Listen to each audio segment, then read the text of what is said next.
हे प्रभु फिर करवा चौथ की जानकारी मुझे भी दीजिए और उनकी कथा व विधि विधान क्या है, कृपा कर हमें विस्तार से बताइए। श्री कृष्ण जी ने एक पल सोचने के बाद कहा, दुख सुख तो सांसारिक माना जाता है, प्राणी उसमें सदा ही लिप्त रहता है।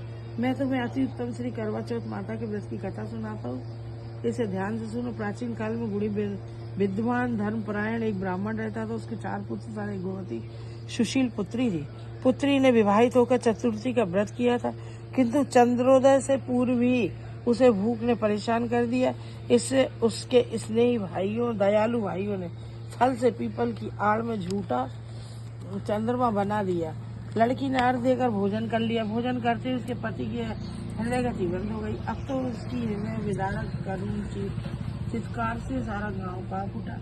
उसी रात्रि में इंद्राणी भूमि विचरण करने आए। तब ब्राह्मण पुत्री ने उनसे अपने दुख का कारण पूछा। इंद्राणी ने बताया, तुम्हें श्री करवा चौथ माता के व्रत के दिन चौथ दर्शन से पूर्व भोजन कर लेने से यह कष्ट हुआ। तब उस लड़की ने हाथ जोड़कर विनय की कि इससे मुक्त होने का उपाय बतलाइए। इस पर इंद्राणी ने कहा, यदि तुम विधि पूर्वक अगली करवा चौथ का माता का व्रत करने का वचन दे दो तो तुम्हारा पति पुनः ही जीवित हो जाएगा। कन्या ने ऐसा करने का वचन दिया तो उसका पति स्वस्थ हो गया। अब तो उस कन्या ने वर्ष भर की प्रत्येक करवा चौथ की चतुर्थी का व्रत शुरू कर दिया और अनंत अखंड सुहाग प्राप्त किया।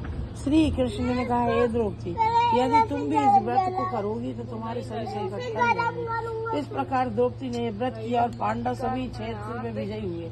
इस प्रकार सौभाग्य, पुत्र पौत्रादि, धन्य दान की इच्छुक स्त्रियों को यह व्रत विधि पूरा करना चाहिए।